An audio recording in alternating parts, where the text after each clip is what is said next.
السلام عليكم ورحمة الله وبركاته.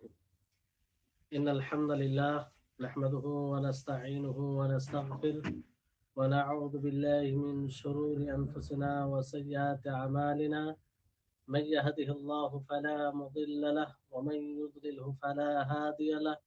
وأشهد أن لا إله إلا الله وحده لا شريك له وأشهد أن محمدا عبده ورسوله أما بعد. সম্মানিত দর্শকবৃন্দ, সর্বপ্রথম আপনাদের সকলকে দাওয়াতুল ইসলামিয়া সালাফিয়া পক্ষ হতে যে অনলাইন ক্লাস 10 দিনের আরম্ভ হয়েছে, সেই দাওয়া ইসলামিয়া সালাফিয়ার পক্ষ থেকে আপনাদের সকলকে স্বাগতম জানাই। সর্বপ্রথম সেই মহান আল্লাহ পাক রব্বুল আলামিনের প্রশংসা করি, যিনি আমাদের সকলকে এই গুরুত্বপূর্ণ ক্লাসে উপস্থিত হওয়ার তৌফিক দিয়েছেন, তাই আমরা সকলে বলি আলহামদুলিল্লাহ। তারপর আমাদের শেষ নবী করিম মুহাম্মদ মুস্তাফা সাল্লাল্লাহু আলাইহি ওয়াসাল্লাম, ওনার উপরে অসংখ্য শান্তির ধারা বর্ষিত হোক, যার মাধ্যমে আমরা ইসলামের জ্ঞান, ইসলামের ব্যাপারে সুস্পষ্ট ধারণা পেয়েছি। আল্লাহুম্মা সাল্লি আলাইহি আল্লাহুম্মা বারিক আলাইহি।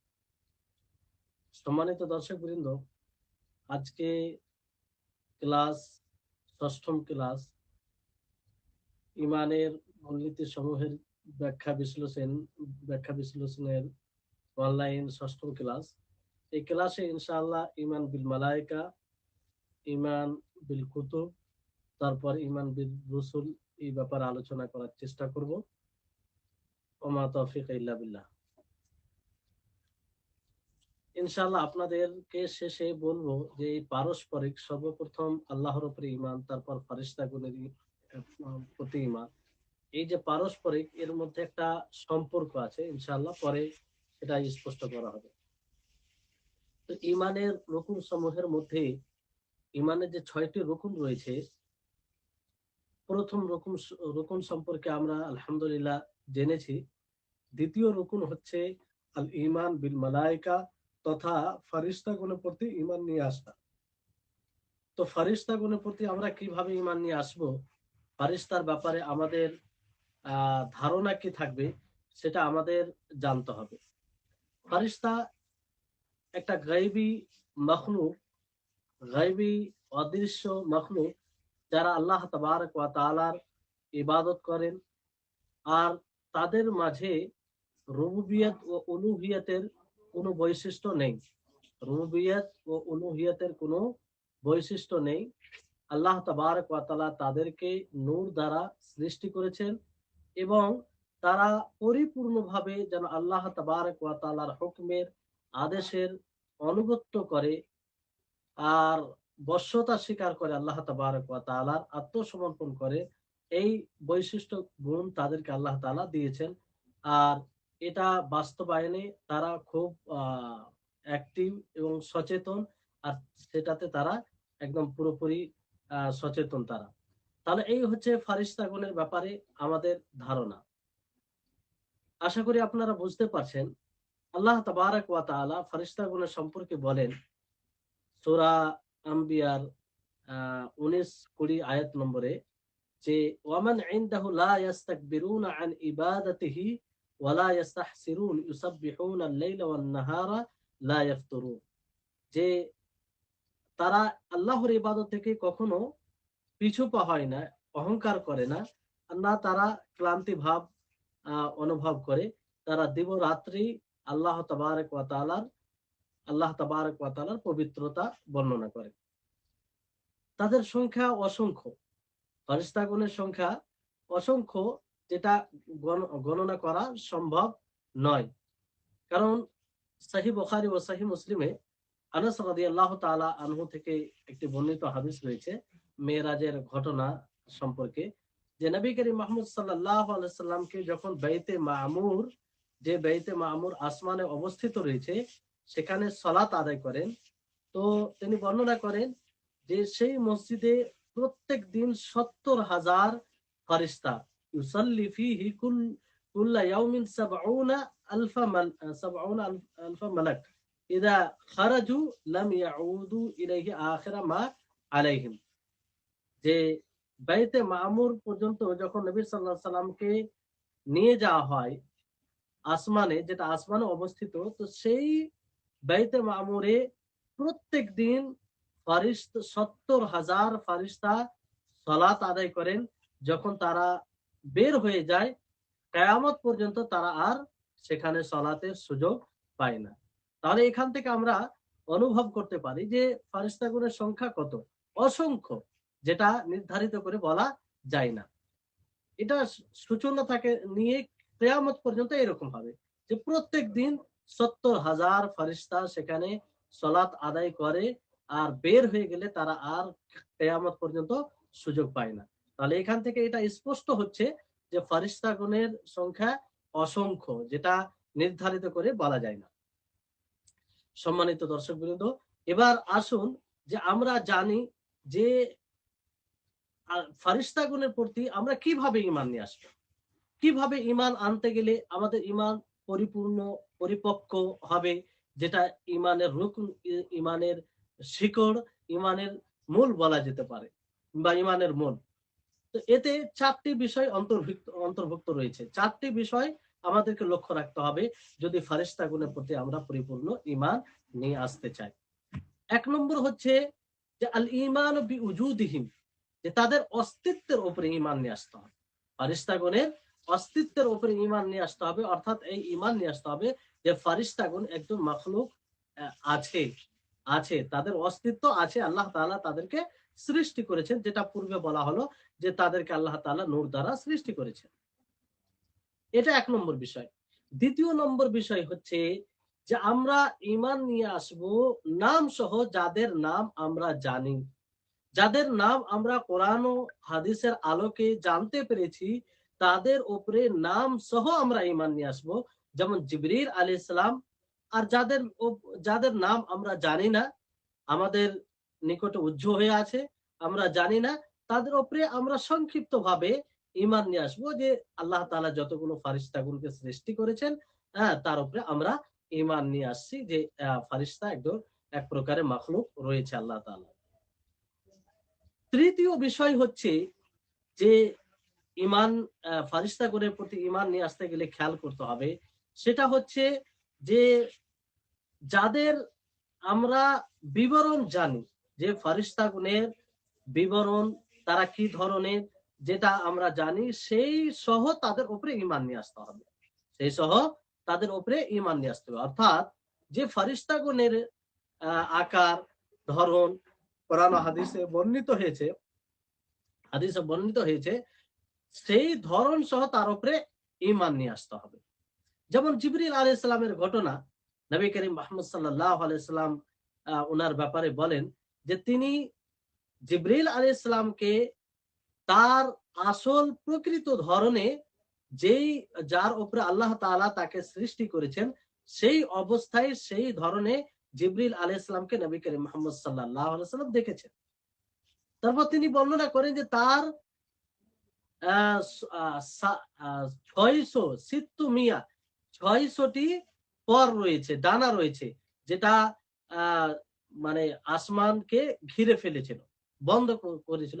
আর নবী করিম মুহাম্মদ সাল্লাল্লাহু আলাইহি ওয়াসাল্লাম যখন সেই ফারিস্তাকে তার আসল রূপে দেখেন, তখন পুরো আসমানকে ঘিরে ফেলেছিল, এইরকম তার আকার ছিল। তাহলে নবী করিম মুহাম্মদ সাল্লাল্লাহু আলাইহি ওয়াসাল্লাম জিবরিল আলাইহিস সালামের যে ধরন বর্ণনা করেছেন, যে বিবরণ দিয়েছেন, সেই বিবরণ সহ তার উপরে ঈমান নিয়ে আসা এটা জরুরি, সেই বিবরণ সহ তার উপরে ঈমান নিয়ে আসা এটা জরুরি। তারপরে ফারিস্তাগণের ব্যাপারে এটাও ধারণা আমাদের থাকতে হবে যে ফারিস্তা কখনো কখনো আল্লাহ তাবারক ওয়া তাআলার হুকমে, আল্লাহ তাবারক ওয়া তাআলার আদেশে মানুষের রূপ ধারণ করেন। কিসের রূপ ধারণ করেন? মানুষের রূপ ধারণ করেন। যেমন জিবরিল আলাইহিস সালাম যখন মারিয়ম আলাইহিস সালামের নিকটে আসেন, তো তিনি একজন মানুষের রূপ ধারণ করেছিলেন। অনুরূপভাবে তিনি কোন সময় নবী করিম মুহাম্মদ সাল্লাল্লাহু আলাইহি ওয়াসাল্লামের নিকটে এসেছেন, আর সাহাবায়ে কেরাম সেখানে বিদ্যমান ছিল, তো তিনি একজন এমন মানুষের রূপ ধারণ করে এসেছিলেন যে তার মাথার চুলগুলো কালো কুচকুচে ছিল, আর পরনে সাদা পোশাক ছিল। তারপর তিনি নবী সাল্লাল্লাহু আলাইহি সাল্লামের নিকটে এসে বসলেন। তিনি নিজের হাঁটু নবী সাল্লাল্লাহু আলাইহি সাল্লামের হাঁটুর সাথে মিলিয়ে দিলেন, আর নিজের হাতকে নবী সাল্লাল্লাহু আলাইহি সাল্লামের উরুর উপরে রাখলেন। আর তারপরে তিনি নবী করিম মুহাম্মদ সাল্লাল্লাহু আলাইহি সাল্লামকে জিজ্ঞাসা করলেন ইসলাম সম্পর্কে, ঈমান সম্পর্কে, ইহসান সম্পর্কে, কিয়ামত ও কিয়ামতের আলামত সম্পর্কে। তো নবী করিম মুহাম্মদ সাল্লাল্লাহু আলাইহি সাল্লাম তার উত্তর দিলেন এবং জিবরিল আলাইহিস সালাম চলে গেলেন। তারপর নবী করিম মুহাম্মদ সাল্লাল্লাহু আলাইহি সাল্লাম কি বললেন, যে হাদা জিবরিলু আতাকুম ইউআল্লিমাকুম দীনাকুম, যে ইনি ছিলেন জিবরিল আলাইহিস সালাম, তোমাদের নিকটে এসেছিল তোমাদেরকে তোমাদের দ্বীন শেখাবার জন্য, তোমাদের দ্বীনের শিক্ষা দেওয়ার জন্য এসেছিলেন।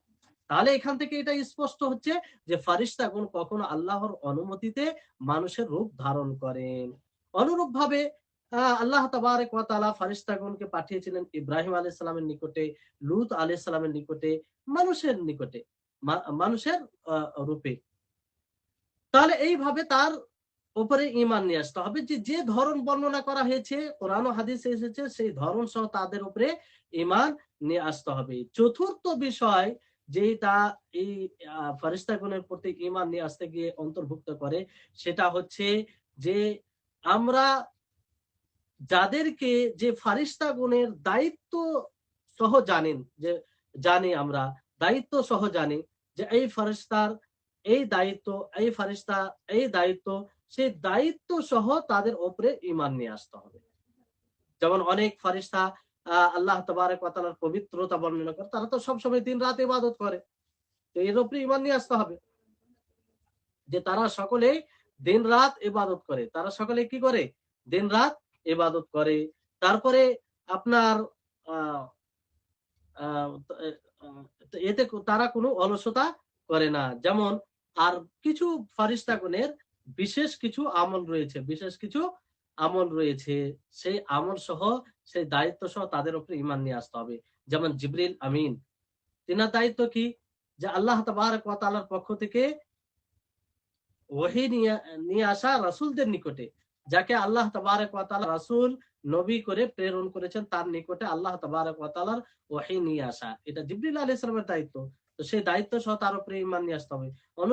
অনুরূপ ভাবে মিকাইল আলাইহিস সালাম, তিনি বৃষ্টি বর্ষণের দায়িত্বে আছেন এবং বৃষ্টি বর্ষণের যেগুলো গাছ গাছালি রয়েছে, নাবাতাত, যেগুলো এইগুলো এই ধরনের দায়িত্ব তিনি রয়েছেন, তার উপরে এই দায়িত্ব সহ তার উপরে ঈমান নিয়ে আসতে হবে। অনুরূপ ভাবে ইসরাফিল আলাইহিস সালাম, যিনি সুরে ফুঁক দিবেন, এই দায়িত্ব রয়েছেন কিয়ামতের পূর্বে, কিয়ামত যখন সংঘটিত হবে তখন আর মানুষকে, মাখলুককে পুনরুত্থিত করা হবে সেই ফুঁক দ্বারা। ফুঁক যখন দেওয়া হবে তখন মানুষ পুনরায় উঠবে। তো এই দায়িত্ব সহ তার উপরে ঈমান নিয়ে আসতে হবে।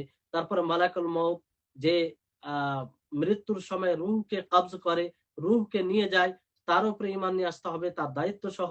মালিকুল মুআক্কিল বিন নার, যে জাহান্নামের নিযুক্ত রয়েছে ফারিস্তা, অথবা জাহান্নামের খাজিনুন নার, তার উপরে দায়িত্ব সহ তার উপরে ঈমান নিয়ে আসতে হবে।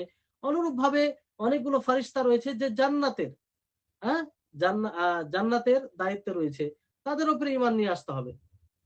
আর কিছু কিছু ফারিস্তাগণ নিযুক্ত রয়েছে যে যখন মানুষের পেটে সন্তান আসে, মায়েদের পেটে সন্তান আসে, তখন 4 মাস যখন হয়ে যায়, 4 মাস পূর্ণ হয়ে যায়, তখন ফারিস্তা আসেন এবং আল্লাহ তাবারক ওয়া তাআলা তার নিকটে ফারিস্তা পাঠান এবং তাকে আদেশ দেন যে তুমি তার রুজি লিখো, তার মৃত্যু লিখো, তার আমল কি হবে, সে ভালো হবে না মন্দ হবে, এটা লিখো। তো এইগুলোর উপরে ঈমান নিয়ে আসতে হবে। অনুরূপ ভাবে কিছু ফারিস্তা আদম সন্তানের হেফাজতের জন্য নিযুক্ত আছেন, যে তার প্রত্যেকটা বিষয় লিখা হয়, লিপিবদ্ধ করা হয়। হ্যাঁ, 2 ফারিস্তা প্রত্যেক মানুষের নিকটে থাকে, এক ফারিস্তা ডান দিকে, আরেক ফারিস্তা বাম দিকে। তারপরে যে কবরে দাফন করা হবে, তখন সেই সময় ফারিস্তা কিছু আসবে আর তাকে প্রশ্ন করবেন 3টি বিষয় সম্পর্কে, তার রব সম্পর্কে, তার দ্বীন সম্পর্কে, তার নবী সম্পর্কে। তাহলে সেই ফারিস্তাগণের প্রতি তাদের দায়িত্ব সহ ঈমান নিয়ে আসতে হবে। তো এই হচ্ছে আল ঈমান বিল মালায়েকা পরিপূর্ণভাবে এইভাবে যদি আমরা ঈমান নিয়ে আসি, তাহলে ফারিস্তাগণের প্রতি পরিপূর্ণভাবে ঈমান নিয়ে আসা হবে। আশা করি আপনারা বুঝতে পেরেছেন। সম্মানিত দর্শকবৃন্দ, এবার আমরা আসি, বোঝার চেষ্টা করব। 4টি বিষয় বললাম আপনাদেরকে। সর্বপ্রথম যে আল ঈমান বিল মালায়েকাতে, তাদের অস্তিত্বের উপরে ঈমান নিয়ে আসতে হবে। তারপর তাদের নাম, যাদের নাম জানা আছে তাদের নাম সহ তাদের উপরে ঈমান নিয়ে আসতে হবে, এবং যাদের নাম জানা নেই তাদের উপরে সংক্ষিপ্তভাবে ঈমান নিয়ে আসতে হবে যে তারা একজন আল্লাহর মাখলুক, তাদেরকে নূর দ্বারা সৃষ্টি করা হয়েছে, তারা সবসময় আল্লাহর ইবাদতে মনোযোগ থাকেন। এইভাবে তাদের উপরে ঈমান, সকলের উপরে ঈমান নিয়ে আসতে হবে।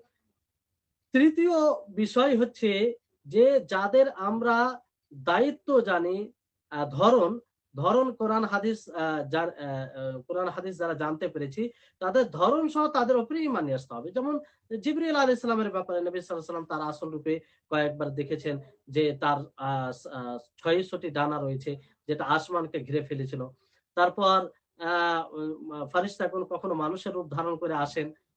চতুর্থ বিষয় হচ্ছে যে ফারিস্তাগণের সম্পর্কে আমরা কোরআন হাদিস দ্বারা জানতে পেরেছি যে তাদের এই দায়িত্ব, তো তাদের উপরে দায়িত্ব সহ তাদের উপরে ঈমান নিয়ে আসতে হবে। এই 4টি বিষয় আমাদের সকলকে, তার সাথে সাথে কিছু উদাহরণ দেওয়া হলো। আশা করি আপনারা সকলেই বুঝতে পেরেছেন। এবার আসুন, যদি আমরা ফারিস্তাগণের প্রতি ঈমান নিয়ে আসি, তাহলে এর ফলাফল কি হবে, এর লাভ কি হবে? এর অনেকগুলো লাভ রয়েছে। তার মধ্যে অন্যতম হচ্ছে যে, একটা হচ্ছে যে আল্লাহর মর্যাদা আমাদের হৃদয়ে, আল্লাহর আজমাতের জ্ঞান হবে যে আল্লাহ তিনি কত বড় মহান, তিনি কত বড় বড় সত্তা, মহান সত্তা, যে যে তিনি এরকম একটা ফারিস্তা, শক্তিশালী ফারিস্তাকে তৈরি করেছেন। তার তার শক্তি সম্পর্কে আমাদের জ্ঞান হবে, এবং তার যে সাম্রাজ্য, তার যে তারই যে হুকুমত চলে, এটা সম্পর্কে জ্ঞান হবে। এবং মাখলুকের মাখলুকের বড়ত্ব আমরা মানে মাখলুকের বড়ত্ব খালিকের বড়ত্বের কারণে, যে মাখলুক ফারিস্তাগণ এত মহান যে সবসময় তারা আল্লাহর ইবাদত করে, তারা অনেক শক্তির অধিকারী। তো এদেরকে যখন আমরা জানতে পারবো, তো এর দ্বারা আমরা আসল খালিক যিনি সৃষ্টি করেছেন তিনি কত শক্তিশালী হতে পারেন, তিনি কত বড় মহান হতে পারেন, তিনি কত বড় সত্তা হতে পারেন, যে এত বড় মাখলুক, এত শক্তিশালী মাখলুক তৈরি করতে পারেন। এটা একটা উপকারিতা।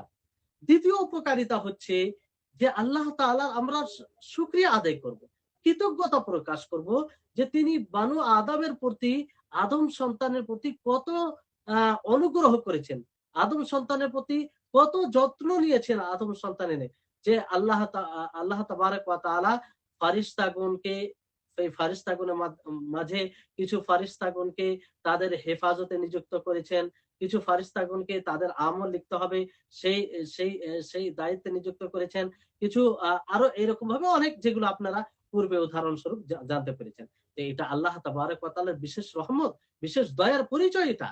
যে আল্লাহ তাআলার কি দরকার ছিল এগুলো, এমনি ছেড়ে দিতে মানুষকে। কিন্তু না, আল্লাহ তাবারক ওয়া তাআলা ফারিস্তা সৃষ্টি করে এক এক বিষয়ে এক একজনকে দায়িত্ব দিয়ে রেখেছেন। তো এটা প্রতীয়মান হয় তারা যে আল্লাহ তাআলা কত বড় দয়াশীল। তৃতীয় বিষয় হচ্ছে যে ফারিস্তাদের প্রতি এক ভালোবাসা, ভালোবাসা বৃদ্ধি হবে, ভালোবাসা জাগবে আমাদের হৃদয়ে, যে তারা সদা সর্বদা সব সময় তারা আল্লাহর ইবাদতে মগ্ন থাকে। কখনো তারা ক্লান্তি ভাব মনে করে না, কখনো তারা আল্লাহর ইবাদত থেকে, আল্লাহর হুকুম থেকে পিছু পা হয় না। তাহলে এই বিষয় যখন আমরা ভালো করে জানবো, তো স্বাভাবিক তাদের প্রতি আমাদের একটা বিশেষ ভালোবাসা জাগবে। তাহলে এই হচ্ছে 3টি অন্যতম উপকারিতা। আরো বর্ণনা করলে বর্ণনা করা যাবে। ইবনে উসাইমিন রাহিমাহুল্লাহ এই 3টি উপকারিতা বর্ণনা করেছেন, যেটি অন্যতম। তারপরে এই এই ঈমান সম্পর্কে কিছু কথা ইবনে উসাইমিন রাহিমাহুল্লাহ বলেছেন, যে অনেক মানুষ এটা ধারণা রাখে, যারা পথভ্রষ্ট, যে ধারণা রাখে যে ফারিস্তাগণ তাদের শরীর নাই, বরং তারা বলে যে এটা একটা মাখলুকাতের মধ্যে যে কল্যাণ সুপিত আছে সেটাকেই বোঝায়। মানে কোনো যে ফারিস্তা বলতে কোন মখলুক আছে, যেটা পূর্বে আপনাদেরকে বলা হলো যে তারা এক নূরের তৈরি মখলুক, তারা সবসময় আল্লাহর ইবাদতে মগ্ন থাকে, এই ধারণা তারা রাখে না। তারা বলে যে মখলুকের মাঝে যে কল্যাণ নিহিত আছে, ছুপিত আছে, হ্যাঁ, সেটাই হচ্ছে ফারিস্তা। নাউজুবিল্লাহ। এইভাবে তারা আকীদা রাখে। এতে কি করে? এতে তারা কিতাবুল্লাহ ও সুন্নাতে রাসূলের মিথ্যা আরোপ করে। তারা কিতাবুল্লাহকে মানে মিথ্যা মনে করে, এবং রাসূল সাল্লাল্লাহু আলাইহি সাল্লামের সুন্নাতকেও তারা মিথ্যা মনে করে, এবং মুসলিম সকল জ্ঞানীদের আহ, এতে একমত রয়েছে, ইজমা রয়েছে, সেটারও তারা অস্বীকার করে। তাহলে এদের কথা ভুল। আর অসংখ্য দলিল রয়েছে ফারিস্তাগণের ব্যাপারে। তাহলে একটা বিষয়, যে ফারিস্তাগণ আল্লাহর মাখলুক, এখানে মনে রাখতে হবে আমাদের সকলকে, যে ফারিস্তাগণ আল্লাহর মাখলুক। এনাদের মধ্যে রুবুবিয়ত ও উলুহিয়তের কোনো বৈশিষ্ট্য নেই। অনেকেই দেখবেন যে ফারিস্তাদের ইবাদত করে, নাউজুবিল্লাহ, তারা ফারিস্তাদের ইবাদত করে, ফারিস্তাকে আলিহা মনে করে। অনেকেই খেয়াল রাখে যে ফারিস্তাগণ মানে দাবি করে যে ফারিস্তাগণ নাউজুবিল্লাহ আল্লাহর মেয়ে। তো এইভাবে তারা ধারণা রাখে, অথচ ফারিস্তাগণ আল্লাহর মখলুক। যেমন আমরা এক মখলুক, অনুরূপ ভাবে ফারিস্তাগণ আল্লাহর মখলুক। তাদের মধ্যে না রুবুবিয়তের কোনো বৈশিষ্ট্য আছে, না উলুহিয়তের কোনো বৈশিষ্ট্য আছে, না আসমা ও সিফাতের তাদের কোনো আল্লাহর আসমা ও সিফাত যেরকম রয়েছে সেরকম তাদের বৈশিষ্ট্য আছে। সম্মানিত দর্শকবৃন্দ, এই জন্য মখলুক যার যেটা জায়গা তাকে সেখানেই রাখতে হবে। আমরা যদি তাকে মখলুক থেকে খালিকের জায়গায় রেখে দিই, তাকে সে একজন মখলুক, সে আল্লাহর ইবাদত করে, তাকে সেই জায়গায় না রেখে তাকে যদি আমরা মাবুদ বানিয়ে নিই, তাহলে এটা বড় জুলুম হবে। এটা জুলুম হবে, আর এটাই সবচেয়ে বড় জুলুম, যেটা হওয়া আহ, আদৌ মানে উচিত নয়। যেটা বড় জুলুম হবে, যেটা করতে গেলে আমাদের ঈমান সবকিছু চলে যাবে, শেষ হয়ে যাবে। এই ফারিস্তাগণের ব্যাপারে অনেক দলিল রয়েছে। যেমন আল্লাহ তাবারাক ওয়া তাআলা সূরা ফাতিরের ১ নম্বর আয়াতে বলেন, আলহামদুলিল্লাহি ফাতিরিস সামাওয়াতি ওয়াল আরদ জাইলু মালাইকাতু রুসুলান উলি আজনিহাতিন মাসনা ওয়া সুলাসা ওয়া রুবা। যে সমস্ত প্রশংসা সেই আল্লাহর জন্য, যিনি আসমান ও জমিনকে সৃষ্টি করেছেন, ফারিস্তাগণকে কি করেছেন, পয়গম্বর হিসেবে পাঠিয়েছেন, যারা ডানা বিশিষ্ট, কারো দুটি ডানা, কারো তিনটি, দুটি দুটি করে, কারো তিনটি তিনটি করে, কারো চারটি চারটি করে। তো এইভাবে ফারিস্তাগণের সম্পর্কে আল্লাহ তাআলা বলেছেন। তারপর আল্লাহ তাআলা সূরা আনফালের ৫ নম্বর আয়াতে বলেছেন, ওয়ালাউ তারা ইয ইয়াতাওয়াফাল্লাযীনা কাফারুল মালায়েকা ইয়াদরিবুনা ওয়ুজুহাহুম ওয়া আদবারাহুম। তারপর আল্লাহ তাবারাক ওয়া তাআলা সূরা আনআমের ৯৩ নম্বর আয়াতে আল্লাহ তাবারাক ওয়া তাআলা সুস্পষ্ট করেছেন ফারিস্তাগণের ব্যাপারে, বলেছেন, ওয়ালাউ তারা ইয যালিমুনা ফি গামারাতিল মাউতি ওয়াল মালায়েকাতু বাসিতু আইদিয়াহুম আখরিজু আনফুসাকুম। যে আহ, মৃত্যু যখন হয়, মৃত্যুর সময় হয়, তখন ফারিস্তাগণ নিজের হস্তকে প্রশস্ত করে এবং বলে যে তোমরা নিজের আত্মাকে বের করো। তো এগুলো কি দলিল দেয় যে ফারিস্তাগণের অস্তিত্ব আছে, একটা মাখলুক যারা বিভিন্ন কাজে নিয়ে যেত। তো এটা, তারপরে সুন্নাহ থেকেও অনেক দলিল আছে আপনার, কোরআনের আরো আয়াত আছে, সেগুলো আর বললাম না, আপনারা বইয়ে পড়তে পারেন। যে সহিহ বুখারীতে রয়েছে, আবু হুরায়রা রাদিয়াল্লাহু তাআলা আনহু থেকে বর্ণিত, যে তিনি নবী করিম মুহাম্মদ সাল্লাল্লাহু আলাইহি সাল্লাম থেকে বর্ণনা করেন, ইযা আহাব্বাল্লাহুল আবদা নাদা জিবরিল আন্নাল্লাহা ইউহিব্বু ফুলানান ফাআহিব্বাহু। যে যখন আল্লাহ তাআলা কোনো বান্দাকে পছন্দ করেন, ভালোবাসেন, তখন জিবরিল আলাইহিস সালাম ডাক দেন, আন্নাল্লাহা ইউহিব্বু ফুলানান, যে আল্লাহ তাবারক ওয়া তাআলা অমুক মানুষকে ভালোবাসেন, ফাউহিব্বুহু ফাআহিব্বাহু। হ্যাঁ, তো তাকে ভালোবাসো। ফায়ুহিব্বুহু জিবরিল, জিবরিল আলাইহিস সালাম তাকে ভালোবাসেন। ফায়ুনাদি জিবরিল ফি আহলিস সামা, ফির জিবরিল আলাইহিস সালাম আসমান, যারা আসমানে থাকে তাদেরকে ডাক দিয়ে বলেন, আওয়াজ দিয়ে বলেন, ইন্নাল্লাহা ইউহিব্বু ফুলানান ফাআহিব্বুহু, যে আল্লাহ তাবারক ওয়া তাআলা, আল্লাহ তাবারক ওয়া তাআলা অমুক মানুষটাকে ভালোবাসে, অতএব তোমরাও তাকে ভালোবাসো। তখন আসমানে যতগুলো ফেরেশতা যারা রয়েছে তারাও তাকে ভালোবাসবে। এইভাবে জমিনে তার জন্য কবুল গ্রহণ যোগ্য লেখা হয়। তাহলে এখান থেকে কি স্পষ্ট হয়, যে এটা স্পষ্ট হয় যে আল্লাহ তাবারক ফারিস্তাগণ আছেন। তারপরে জুমার দিনের ব্যাপারে যে হাদিসটি আপনারা অহরহ শুনে থাকেন, যে জুমার দিনে প্রত্যেক মসজিদের দরজার মধ্যে, প্রত্যেক দরজায় ফারিস্তাগণ থাকেন। সে লিখতে থাকে কে এলো, কে প্রথমে এলো, তারপরে কে এলো, তারপরে কে এলো, এইভাবে লিপিবদ্ধ করতে থাকেন। আর যখন ইমাম মেম্বারে বসে যান, তখন তারা নিজের রেজিস্টার যে যাতে নাম লিপিবদ্ধ করেন সেটা বন্ধ করে দেন এবং তারাও আলোচনা শুনতে আরম্ভ করেন। তাহলে এই হচ্ছে এগুলো সুস্পষ্ট দলিল। তাহলে এখান থেকে এটা স্পষ্ট হচ্ছে যে ফারিস্তাগণের জিসম রয়েছে, তাদের শরীর রয়েছে, কিন্তু কেমন রয়েছে সেটা আল্লাহ জানেন। আমরা সেই ব্যাপারে আমাদেরকে বলা হয় যতটা কোরআন হাদিসে প্রমাণিত ততটা আমরা জানি। যেমন আল্লাহ নবী দেখেছেন তার আসল রূপে জিবরিল আলাইহিস সালামকে, তার ৭টি ৬০টি ডান আছে যেটা আসমানকে ঘিরে ফেলেছে, আর তাদের শক্তি বৃহৎ শক্তি। তাহলে যারা অস্বীকার করে যে তারা আসলে এরকম কোন নাই মানুষের কল্যাণকামী নাম, এটা একদম বাতিল কথা। তাহলে এই হচ্ছে ফারিস্তাগণের প্রতি ঈমান। তাহলে এবার আসুন যে এই যে ফারিস্তাগণের প্রতি ঈমান, এই সম্পর্কে আলোচনা হলো। এই ছাড়া যে ফারিস্তার ব্যাপারে, ফারিস্তাকে আল্লাহর দরজায়, আল্লাহর মাকামে নিয়ে আসা, এগুলো এগুলো একদম জুলম, যেটা শিরক হবে। আর এরকমটা হতে গেলে সে মুসলিমই থাকতে পারে না, ইসলামের আওতায় থাকতে পারে না। সম্মানিত দর্শকবৃন্দ, এবার আসুন যে আল ঈমান বিল কুতুব। আল ঈমান বিল কুতুব, ঈমানের তৃতীয় রুকন। ঈমানের তৃতীয় রুকন কুতুব, এটা কিতাবের বহুবচন, আর মাকতুবের অর্থ মানে যাতে লেখা আছে।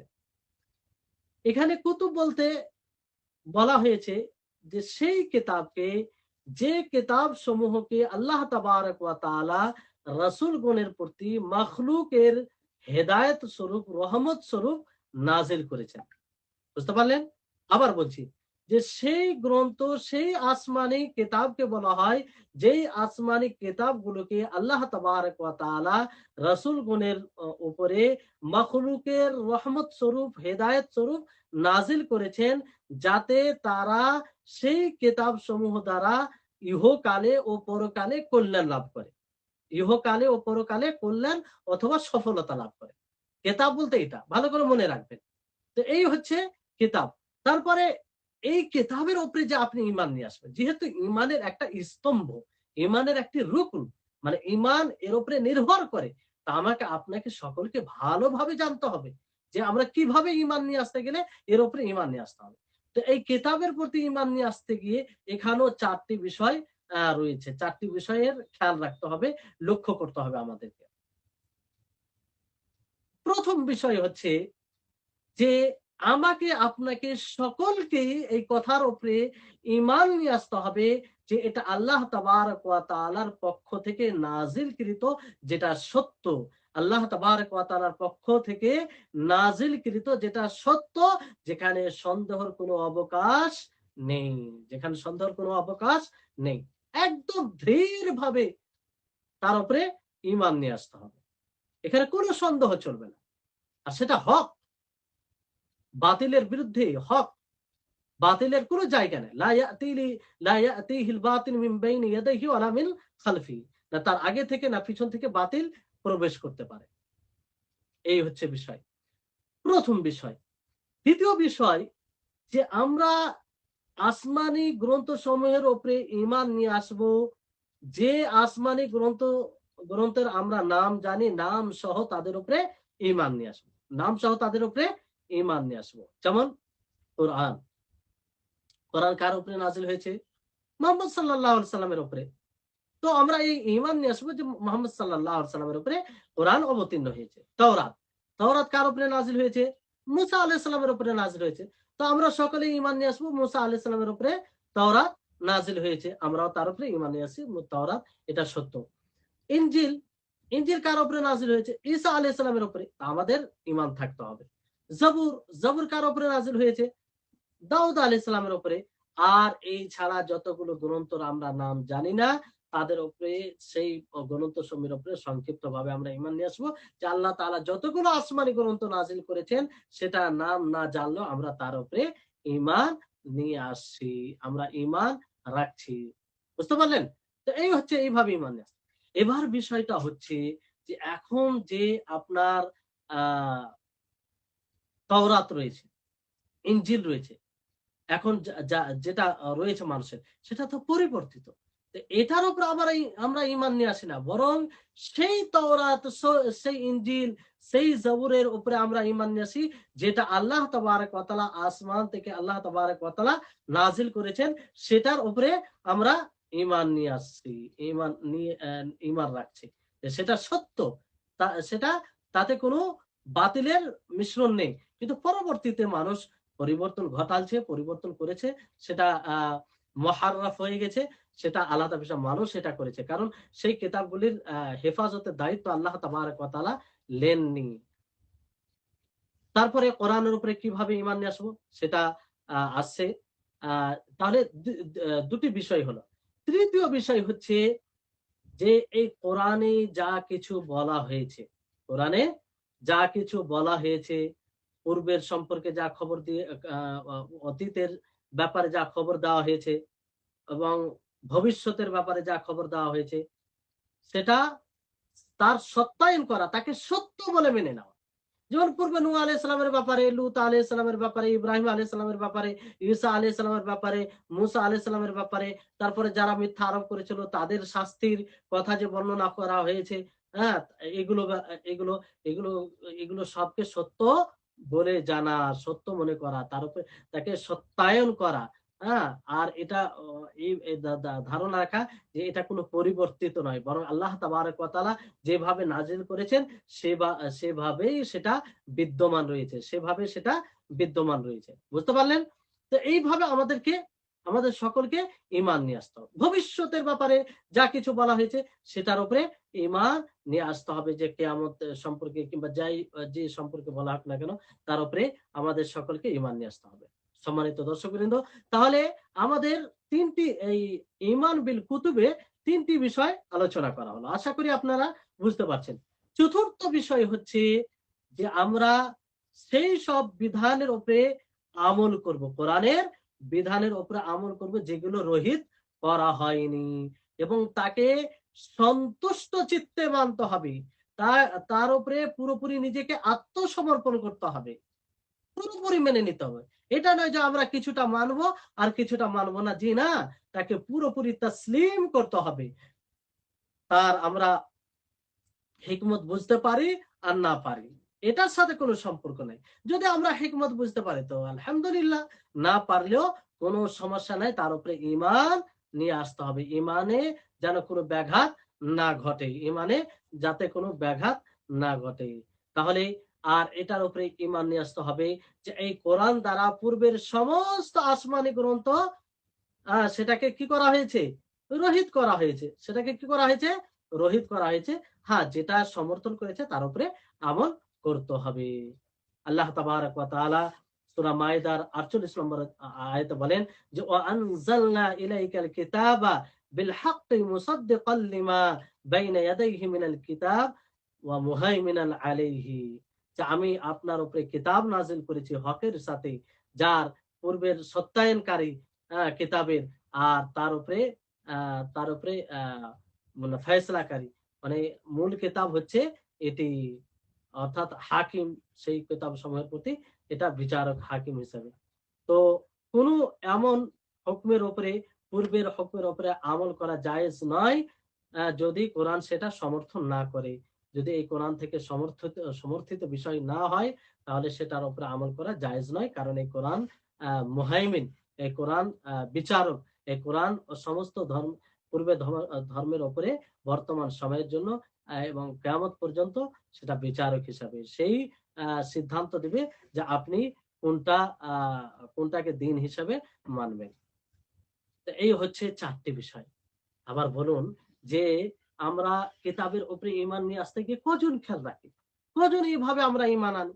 আমরা ভাবি যে কোরআনের উপরে ঈমান এনেছি, কিন্তু বিস্তারিত এইভাবে ঈমান, আপনি যত গভীর ভাবে ঈমান নিয়ে আসবেন তত আপনার ঈমান সতেজ হবে, আর ওই ঈমানের ভিত্তিতে আপনার আমলে গতি আসবে। তারপরে আসুন যে আপনি যদি কিতাবের প্রতি, আসমানি গ্রন্থ সমূহের প্রতি ঈমান নিয়ে আসি, তাহলে এর অনেক ফলাফল রয়েছে। তার মধ্যে অন্যতম ফলাফল হচ্ছে 3টি। শেখ ইবনে উসাইমিন রাহিমাহুল্লাহ, তিনাকে আল্লাহ তাআলা জান্নাতবাসী করুন, তিনি 3টি অন্যতম ফলাফল বর্ণনা করেছেন। যে এই আসমানি কুতুব দ্বারা, আসমানি গ্রন্থ সমূহ দ্বারা এটা এটার জ্ঞান হয়েছে আমাদের যে আল্লাহ তাবারক ওয়া তাআলা তার বান্দাদের প্রতি কতটা যত্ন নিয়েছেন, কতটা অনুগ্রহ করেছেন।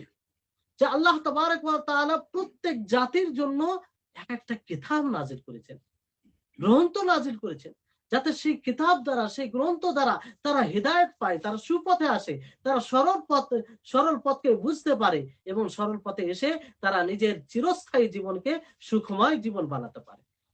এটা আল্লাহ তাবারক ওয়া তাআলার রহমত নয়? এই কিতাব দ্বারা আল্লাহ তাবারক ওয়া তাআলা আমাদের প্রতি কত গুরুত্ব দিয়েছেন, কত যত্ন নিয়েছেন, এটার জ্ঞান হয় না? জ্ঞান হচ্ছে। তাহলে এখান থেকে এটা স্পষ্ট হচ্ছে। কারণ আল্লাহ তাআলা ইচ্ছা করলে এই কিতাবকে নাজিল করতে পারতেন না, করতেন না। কিন্তু আল্লাহ তাআলা করেছেন কি? না। আল্লাহ তাআলা আমাদেরকে এমনি ছেড়ে দেননি। আল্লাহ তাআলা আমাদের কল্যাণের জন্য, আমাদের ভালোর জন্য তিনি জাতি হিসেবে যে সময়ে যেটা উপযুক্ত সেই হিসেবে তিনি আসমানি গ্রন্থ নাজিল করেছেন। দ্বিতীয় বিষয় হচ্ছে যে এই কোরআন, আসমানি কুতুব এর উপরে ঈমান নিয়ে আসার মাধ্যমে আল্লাহ তাবারক ওয়া তাআলার হিকমতের জ্ঞান হয়। আল্লাহ তাবারক ওয়া তাআলা কত বড় হাকীম! তিনি হিকমতে পরিপূর্ণ। তিনার প্রত্যেকটা হুকম হিকমতে পরিপূর্ণ। অতএব তিনার যে শরীয়ত, তিনার যে প্রদত্ত শরীয়তকে আমরা মেনে চলি, সেই শরীয়তও হিকমতে পরিপূর্ণ।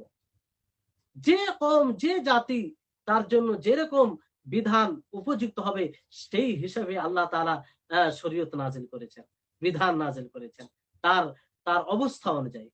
আল্লাহ তাবারক ওয়া তাআলা কত বড় হাকীম। হ্যাঁ, এই জন্য তিনাকে হাকীম বলা হয়। তিনি হাকীম।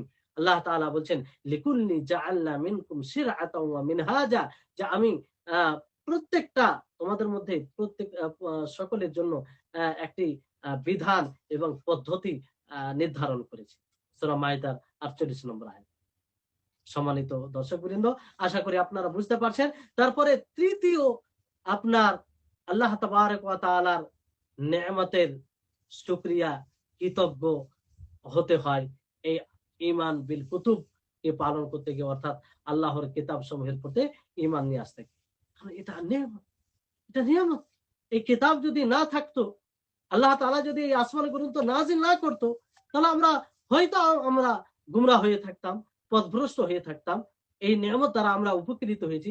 পৃথিবীর সর্বশ্রেষ্ঠ নিয়ামত, সবচেয়ে বড় নিয়ামত, সেই নিয়ামতকে আমরা পেয়েছি। তাহলে এটা কত বড় নিয়ামত! এই নিয়ামতের স্বাভাবিক আমরা শুকরিয়া, কৃতজ্ঞতা পালন করব। তাহলে এই হচ্ছে আসমানি গ্রন্থ সমূহের প্রতি ঈমান নিয়ে আসা। আর এই যে আসমানি গ্রন্থ, তার যারা পরিবর্তন করে ফেলেছে, যেমন বিশেষ করে আপনারা শিয়াদের ব্যাপারে শুনেছেন যে তারা মনে করে যে যে কোরআন দেখছি, এই কোরআন ছাড়া আরো কিছু কোরআন রয়েছে যেটা ছুপিয়ে রাখা হয়। তাহলে তারা পূর্ণভাবে এই কোরআনের উপরে ঈমান আনতে পারেনি। ঈমান আনতে পারেনি, কারণ আল্লাহ তাবারক ওয়া তাআলা এই কোরআন সম্পর্কে গ্যারান্টি নিয়েছেন, হেফাজতের দায়িত্ব নিয়ে, হেফাজতের গ্যারান্টি দিয়েছেন যে আমি তার কোরআন, এই কোরআনে হেফাজত করবো। কারণ এটা আল্লাহ তাবারক ওয়া তাআলা বাণী। তো তারা ভুল পথে, অর্থাৎ তারা ইসলাম এইভাবে যদি তার আকীদা রেখে এইভাবে মারা যায়, তাহলে তারা কাফের হয়ে মারা যাবে, অর্থাৎ ইসলামের আওতায় তারা থাকবে না।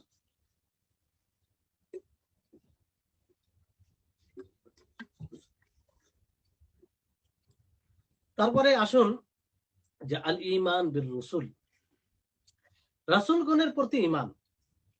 রাসূলগণের প্রতি ঈমান এটাও একটা গুরুত্বপূর্ণ রুকন, চতুর্থ ঈমানের চতুর্থ রুকন। রসুল, এটা রাসূলের বহুবচন। এটা আসলে মুরসালের অর্থ, অর্থাৎ যাকে প্রেরণ করা হয়েছে, যাকে পাঠানো হয়েছে। মাবউসের অর্থ, হ্যাঁ, কোন জিনিস দিয়ে যাকে পৌঁছানোর জন্য পাঠানো হয়েছে তাকে রাসূল বলা হয়। রসুল বলতে এখানে কি বোঝায়, কাকে বোঝায়? রসুল বলতে বোঝানো হয়েছে যে মানুষের মধ্যে যার ওপরে শরীয়তের ওহী করা হয়েছে, ওহী অবতীর্ণ হয়েছে এবং তাকে সেই শরীয়তের তাবলীগ করার আদেশ দেওয়া হয়েছে, তাকে সেই শরীয়তের তাবলীগ করার আদেশ দেওয়া হয়েছে। আর সর্বপ্রথম রাসূল হচ্ছে নূহ আলাইহিস সালাম এবং সর্বশেষ রাসূল মুহাম্মদ সাল্লাল্লাহু আলাইহি ওয়াসাল্লাম। তাহলে রাসূলের ব্যাপারে আশা করি আপনাদের ধারণা এলো যে রাসূল কাকে বলা হয়। যে মানুষের মধ্যে যার উপরে ওহী অবতীর্ণ করা হয়েছে শরীয়তের, এবং সেই শরীয়তের তাবলীগ করার আদেশ দেওয়া হয়েছে। সে আদেশ তো আল্লাহ তাবারক ওয়া তাআলা সূরা নিসার 163 নম্বর আয়াতে বলেন, ইন্না আওহাইনা ইলাইকাল কিতাবা কামা আওহাইনা ইলা নূহিন ওয়ান নাবিয়্যিনা মিন বা'দি।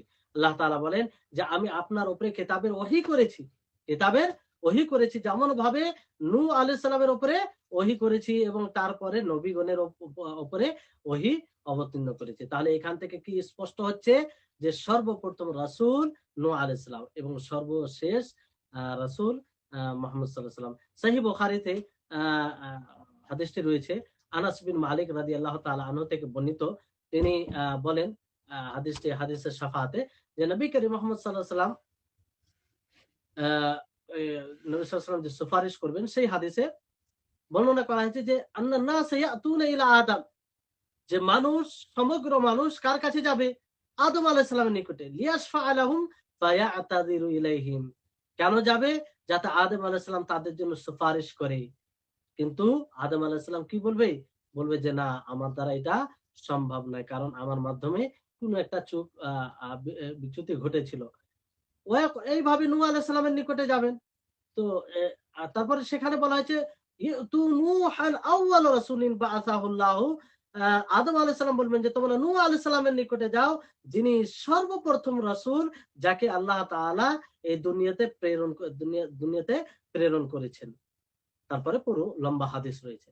তাহলে এইখানে যেটা আসল বিষয় বোঝার রয়েছে সেটা হচ্ছে যে আদম আলাইহিস সালাম বললেন যে তোমরা নূহ আলাইহিস সালামের নিকটে যাও, যিনি সর্বপ্রথম রাসূল, যিনি সর্বপ্রথম রাসূল। তাহলে এটা একটা সুস্পষ্ট দলিল। তারপর আল্লাহ তাবারক ওয়া তাআলা মুহাম্মদ সাল্লাল্লাহু আলাইহি ওয়াসাল্লাম সম্পর্কে সূরা আহজাবের 44 নম্বর আয়াতে বলেন, কি বলেন?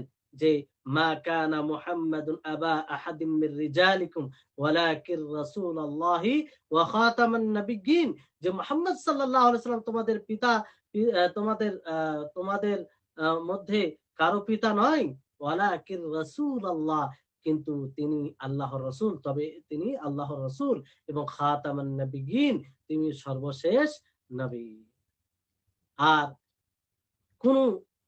এমন কোন নবী সাল্লাল্লাহু আলাইহি সাল্লামকে প্রেরণ করা হয়েছে এক স্বতন্ত্র শরীয়ত দিয়ে, এক স্বতন্ত্র শরীয়ত বিধান দিয়ে প্রেরণ করা হয়েছে। আর নবী যার উপরে শরীয়তের ওয়াহী করা হয়েছে পূর্বের শরীয়তের, যাতে সেটা পুনরায় আবার পুনর্জীবিত হয়, মানুষ আবার মানুষকে সেই দিকে আবার আহ্বান করে। আল্লাহ তাবারক ওয়া তাআলা সূরা নাহলের 36 নম্বর আয়াতে বলেন, ওয়ালাকাদ বাআসনা ফি কুল্লি উম্মাতির রাসূলান আন ইবুদুল্লাহা ওয়াজতানিবুত তাগুত, যে আমি প্রত্যেকটা জাতির মধ্যে রাসূল প্রেরণ করেছি যাতে তারা আল্লাহর ইবাদত করে এবং তাগুতকে বর্জন করে। তাহলে প্রত্যেকটা জাতির মধ্যে রাসূল প্রেরণ করা হয়েছে। তারপর আল্লাহ তাবারক ওয়া তাআলা সূরা ফাতিরের 24 নম্বর আয়াতে বলেন ওয়াইম মিন উম্মতি ইল্লা খালা ফিহা নাযীর, যে প্রত্যেকটা এমন কোন জাতি নেই যেই জাতিতে সতর্ককারী পাঠানো হয়নি, প্রত্যেক জাতির মধ্যে পাঠানো হয়েছে। তারপর আল্লাহ তাআলা সূরা মাইদার 44 নম্বর আয়াতে বলেন অনুরূপভাবে, সূরা মাইদার 44 নম্বর আয়াতে বলেন এইভাবে রয়েছে যে ইন্না আনজালনা তাওরাতা ফিহা হুদাম ওয়া নূর, যে আমি তাওরাত নাজিল করেছি যাতে হেদায়েত ও নূর রয়েছে, যে হেদায়েত নূর দ্বারা নবীগণ যারা আত্মসমর্পণ, নবীগণ কি করেন? হুকুম দেন। তাহলে এখানেও আল্লাহ তাআলা এটা স্পষ্ট করেছেন। তারপরে বিষয়টি হচ্ছে যে রাসূলের ব্যাপারে আমাদের ধারণা, সকলের ধারণা থাকবে যে রাসূলগণ মাখলুক, তাদের মধ্যে রুবুবিয়ত ও উলুহিয়তের কোনো বৈশিষ্ট্য নেই, তাদের মধ্যে রুবুবিয়ত ও উলুহিয়তের কোনো বৈশিষ্ট্য নেই, এটা সকলের ধারণা থাকতে হবে। এজন্য আল্লাহ তাবারক ওয়া তাআলা নবী মুহাম্মদ সাল্লাল্লাহু আলাইহি ওয়াসাল্লাম সম্পর্কে কি বলেন? যিনি সাইয়্যিদুর রাসূল, সবচেয়ে মর্যাদায় বেশি অধিকার রাখেন, বেশি মর্যাদা, তিনার ব্যাপারে আল্লাহ তাআলা বলছেন, হে নবী আপনি বলুন, কুল লা আমলিকু লিনাফসি নাফআ ওয়ালা দাররা ওয়ালা ইল্লা মা শা আল্লাহ ওয়ালাউ কুনতু আ'লামুল গায়বা লাস্তাকতারতু মিনাল খায়রি ওয়া মা মাসসানি আসসু ইন আনা ইল্লা নাযীরুন ওয়া বাশীরুন লিকাওমিন ইউমিনুন। যে নবী আপনি বলুন যে আমি নিজের নফসের উপকার ও অপকারের দিক দিয়ে কোনো মালিক নয়, আল্লাহর চাওয়া ব্যতীত, ওয়ালাউ কুনতু, যদি আমি গায়েবকে জানতাম, অদৃশ্যর খবর রাখতাম, তাহলে আমি অনেক কল্যাণ অর্জন করতাম, আর আমাকে কোনো অকল্যাণ স্পর্শ করতে পারতো না। আর আমি কেবল সতর্ককারী, সুসংবাদ দিই সেই জাতিকে যারা ঈমান নিয়ে আসে। তাহলে এখানে নবী সাল্লাল্লাহু আলাইহি ওয়াসাল্লাম সম্পর্কে স্পষ্ট ভাবে আল্লাহ তাআলা বলেছেন যে তিনি উপকার ও অপকারে কোনো মালিক নন। তাহলে কি করে তার মানুষ যে নবী সাল্লাল্লাহু আলাইহি সাল্লামের ইবাদত করে থাকে, নাউযুবিল্লাহ। হ্যাঁ, এটা কি করে? আল্লাহ তাআলা নিজেই ঘোষণা করছেন যে তিনি না উপকার করতে পারেন না অপকার করতে পারেন, এর মালিক তিনি নন। তিনি আমাদের মতো মানুষ, যেমন আমাদের মতো মানুষ, কিন্তু আল্লাহ তাআলা তিনাকে সম্মানিত করেছেন, তিনাকে নবুয়ত দান করেছেন, তিনাকে মাকামে মাহমুদ, সর্বসম্মানিত যেটা স্থান, সেই স্থানটা আল্লাহ তাআলা তিনাকে দান করেছেন। এই দিক দিয়ে পার্থক্য। বাকি তিনি না কোনো আলিমুল গায়েব, তিনি না তিনি নাফা ও নোকসানের মালিক তিনি। তারপরে আল্লাহ তাবারক ওয়া তাআলা আহ আল্লাহ তাআলা এইটি সূরা আরাফের 188 নম্বর ছিল। তারপরে সূরা জিনে আপনার 21 নম্বর আয়াতে আল্লাহ তাআলা বলেন, কুল ইন্নী লা আমলিকু লাকুম দাররা ওয়ালা রাশাদা, যে আমি না ক্ষতির না হিদায়াতের মালিক। আ আ এখানে আল্লাহ তাআলা স্পষ্ট করেছেন যে আমি কিছুরই মালিক নয়। আ একমাত্র মূল সবকিছু আল্লাহ তাবারক ওয়া তাআলা। তাহলে তাদের মাঝে রাসূলের মাঝে না কোনো রুবুবিয়তের বৈশিষ্ট্য আছে, না কোনো উলুহিয়তের বৈশিষ্ট্য আছে। যেহেতু রুবুবিয়ত ও উলুহিয়তের কোনো বৈশিষ্ট্য নাই, তো তাদের ইবাদত করা যাবে না, তাদেরকে তাদের জায়গায় রাখতে হবে। বড় দুঃখের বিষয়, বড় আক্ষেপের সাথে বলতে হয় যে মানুষ কালিমায়ে শাহাদাত পাঠ করেও রাসূলকে মাবুদ বানিয়ে, নাউযুবিল্লাহ।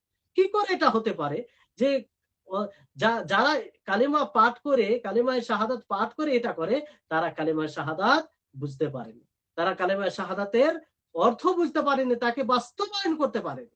কারণ কালিমা শাহাদাতে পূর্বে আলোচনা হয়েছে, সেখানে স্বীকার করা হয়, সেখানে অন্তর দ্বারা স্বীকৃতি দেওয়া হয়, জিহ্বা দ্বারা উচ্চারিত করা হয়, এবং এটাও শামিল যে আমরা আমল দ্বারা এটা প্রমাণিত করব। সেখানে কি বলা হয়? আশহাদু আল্লা ইলাহা ইল্লাল্লাহ, যে আল্লাহ ছাড়া সত্য কোনো মাবুদ নেই, ওয়া আশহাদু আন্না মুহাম্মাদান আবদুহু ওয়া রাসূলুহু, যে মুহাম্মদ সাল্লাল্লাহু আলাইহি ওয়াসাল্লাম তার বান্দা ও তার রাসূল। তার বান্দা, তিনি তো তার বান্দা, সে কি করে মাবুদ হতে পারে? সে কি করে আলিমুল গায়ব হতে পারে? অথচ ইলমে গায়ব ব্যাপারে আল্লাহ তাবারক ওয়া তাআলা সুস্পষ্ট করেছেন যে এই গায়বের কথা একমাত্র আল্লাহ তাবারক ওয়া তাআলা তিনিই জানেন, তিনি ছাড়া কেউ জানেন না। তো তিনাদের মধ্যে বাশারিয়ত, মানবিক যেগুলো বৈশিষ্ট্য, সেগুলো রয়েছেন। মানুষের মধ্যে যে স্বভাব থাকে, সেই স্বভাবগুলো রয়েছে। যেমন আমরা যেমন অসুস্থ হই, অনুরূপভাবে নবী সাল্লাল্লাহু আলাইহি ওয়াসাল্লাম, তিনিও অসুস্থ হন। আমরা যেরকম মৃত্যুবরণ করব, অনুরূপভাবে রাসূল সাল্লাল্লাহু আলাইহি ওয়াসাল্লাম তিনিও মৃত্যুবরণ করেছেন। বড় দুঃখের সাথে বলতে হয় যে নবী সাল্লাল্লাহু আলাইহি ওয়াসাল্লামের কোন এক প্রকার লোক আছে, তাদের সামনে যদি বলা হয় যে নবী করিম মুহাম্মদ সাল্লাল্লাহু আলাইহি ওয়াসাল্লাম মারা গেছেন, তাহলে রাগান্বিত হয়ে যায়। বড় আশ্চর্যের ব্যাপার। কি করে এটা হয়? যে আল্লাহ তাবারক ওয়া তাআলা নিজেই বলছেন যে ইন্নাকা মাইয়িতুন, তুমি মারা যাবে। আর সেই কথাটাই যখন আমরা বলি, যখন আল্লাহ তাবারক ওয়া তাআলার কথা অনুযায়ী সেটা বলি, তখন আমাদের উপরে রাগান্বিত, আমাদের উপরে লাল-তান করা হয়, আমাদেরকে নানা রকম ভাবে কথা বলা হয়। কোথায় তারা ইসলামকে বুঝেছে? এইজন্য তাদের এই যে অন্ধ অনুসরণ, এটাকে দূরে সরিয়ে কিতাবুল্লাহ ও সুন্নাতে রাসূলকে নিরপেক্ষভাবে বোঝা উচিত। তা না হলে এইভাবে দুনিয়া ছেড়ে চলে গেলে তারা ইসলাম যে একটা বড় নেয়ামত, যে নেয়ামত দ্বারা উপকৃত হয়ে চিরস্থায়ী জীবনে লাভবান হবে, সেটা থেকে তারা বঞ্চিত হবে।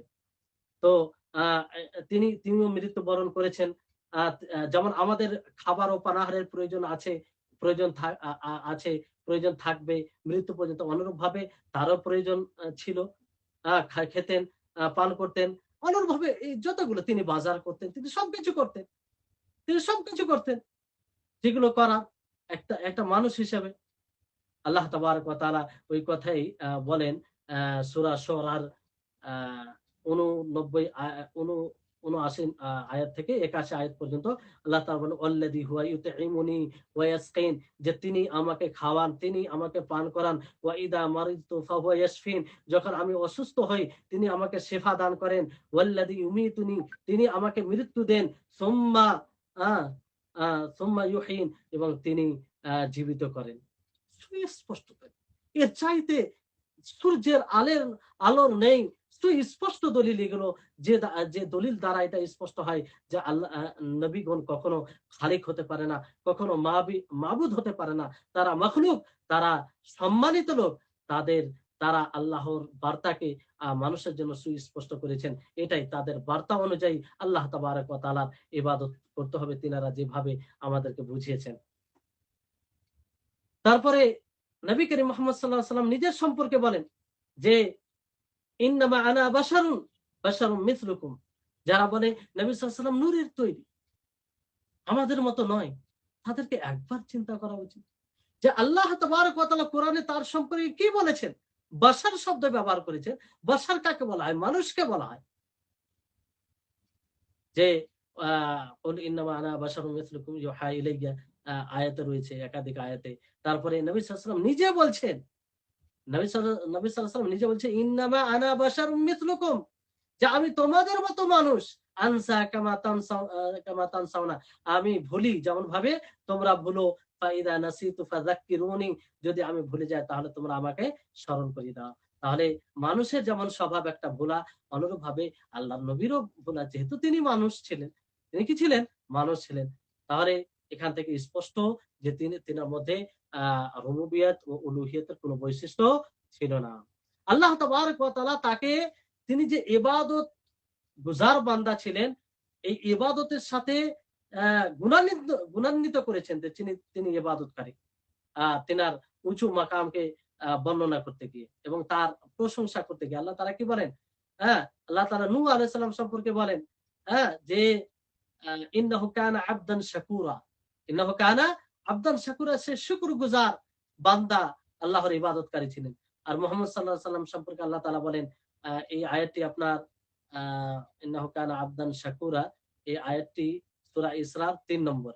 আর তারপরে আল্লাহ তাবারক ওয়া তাআলা মুহাম্মদ সাল্লাল্লাহু আলাইহি ওয়াসাল্লাম সম্পর্কে বলেন সূরা ফুরকানের ১ নম্বর আয়াতে যে তাবারাকাল্লাযী নাযালাল ফুরকানা আলা আবদিহি লিয়াকুনা লিল আলামিনা নাযীরা, যে বরকতময় সেই তিনি, যিনি ফুরকানকে নাযিল করেছেন তার বান্দার উপরে। কার উপরে? তার বান্দার উপরে। আব্দ শব্দ ব্যবহার করেছেন আল্লাহ তাআলা। তো আব্দ কখনো মাবুদ হতে পারে? আব্দ কখনো ইলাহ হতে পারে? কখনো না। আব্দ কি? আব্দ মানে গোলাম, আল্লাহর গোলাম, আল্লাহর দাস, আল্লাহর যে ইবাদত করে, আল্লাহর কাছে যে নত হয়, আল্লাহর কাছে যে ছোট হয়, যে আল্লাহর মুখাপেক্ষী, যে আল্লাহর দয়া ছাড়া মুহূর্ত পর্যন্ত টিকে থাকতে পারে না, তাকে আব্দ বলা হয়। তো আল্লাহ তাআলা সেই আব্দ শব্দ নবী করিম মুহাম্মদ সাল্লাল্লাহু আলাইহি ওয়াসাল্লাম ক্ষেত্রে ব্যবহার করেছেন। তো সে কি করে মাবুদ হতে পারে? সে কি করে আল্লাহর জায়গা নিতে পারে? তার ইবাদত কি করে করা যেতে পারে? লিয়াকুনা লিল আলামিনা নাযীরা, যাতে সমস্ত আলামিন, দুনিয়ার জন্য কি হয়? সতর্ককারী হন। তাহলে এই হচ্ছে। তারপরে ইব্রাহিম, ইসহাক, ইয়াকুব আলাইহিস সালাম সম্পর্কে আল্লাহ তাআলা সুস্পষ্ট করেছেন। সূরা সাদের আপনার ৪৭ থেকে ৪৬ থেকে ৪৭ নম্বর আয়াত পড়েছেন, আপনারা বইয়ে দেখতে পারেন। তারপরে আল্লাহ তাবারক ওয়া তাআলা ঈসা ইবনে মারইয়াম সম্পর্কে বলেন, ইন হুয়া ইল্লা আবদুন আনআমনা আলাইহি ওয়া জাআলনাহু মাতালান লিবানি ইসরাঈল, যে সে তো কেবল বান্দা ছিল, যেই বান্দাকে নাসারারা কি করেছে? আল্লাহর ইবনে বানিয়েছে। নাউযুবিল্লাহ মিন যালিক। কত বড় একটা কথা! যে কথা শুনে আসমান ও জমিন ফেটে যায়, সেই তারা ধারণা রাখে। অথচ ঈসা আলাইহিস সালাম একজন বান্দা ছিলেন, নবী ছিলেন। তো এইভাবে অসংখ্য আয়াত আল্লাহ তাআলা স্পষ্ট করেছেন। তাহলে আশা করি আপনারা রাসূলগণের ব্যাপারে আমাদের কি ধারণা হওয়া উচিত, এটা স্পষ্ট হয়েছে। আরো অনেক কিছু কথা বললে বেড়ে যাবে। তবে মূল যেগুলো কথা সেগুলো আপনাদের সামনে উপস্থাপন করা হলো। এবার আসুন যে রাসূলগণের প্রতি ঈমান নিয়ে আসতে গিয়ে ৪টি বিষয়ের খেয়াল রাখতে হবে। কয়টি বিষয়ের? ৪টি বিষয়ের খেয়াল রাখতে হবে। সম্মানিত দর্শকবৃন্দ, আশা করি আপনারা মনোযোগ দিয়ে শুনছেন আর বুঝতে পারছেন। তো ভালো করে মনোযোগ দিয়ে শুনবেন যে রাসূলগণের প্রতি ঈমান নিয়ে আসতে গিয়ে ৪ টি বিষয়কে খেয়াল রাখতে হবে। প্রথম বিষয় হচ্ছে যে এই কথার উপরে ঈমান নিয়ে আসতে হবে যে তাদের রিসালাত আল্লাহর পক্ষ থেকে, এটা হক, বাতিল নয়, এটা হক। একদম সুনিশ্চিতভাবে ঈমান নিয়ে আসতে হবে। দৃঢ়ভাবে ঈমান নিয়ে আসতে হবে। যদি কোনো ব্যক্তি তাদের মধ্যে কোনো একজনের রিসালাতের অস্বীকার করে, তাহলে সমস্ত নবী ও রাসূলকে তারা অস্বীকার করবে। যা কেন আল্লাহ তাবারক ওয়া তাআলা যেমন সূরা শুআরার ১০৫ নম্বর আয়াতে বলেন যে কাযযাবাত কওমু নূহিল মুরসালিন, যে নূহ আলাইহিস সালামের কওম রাসূলদেরকে মিথ্যা মনে করেছিল।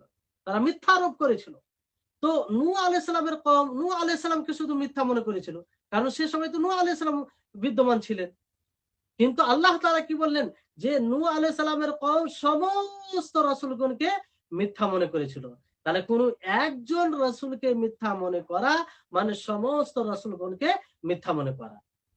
যেমন আল্লাহ তাবারক ওয়া তাআলা তাদের বিবরণ দিলেন।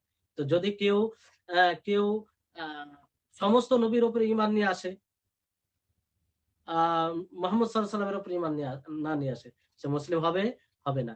কেউ যদি সমস্ত নবীর উপরে ঈমান নিয়ে আসে, মুহাম্মদ সাল্লাল্লাহু আলাইহি ওয়াসাল্লামের উপরেও, কিন্তু মনে করে যে আমি ইব্রাহিম আলাইহিস সালাম কিংবা ঈসা আলাইহিস সালাম কোন একজন নবীর উপরে ঈমান নিয়ে আসে না, তাহলে সে মুসলিম হবে? হবে না।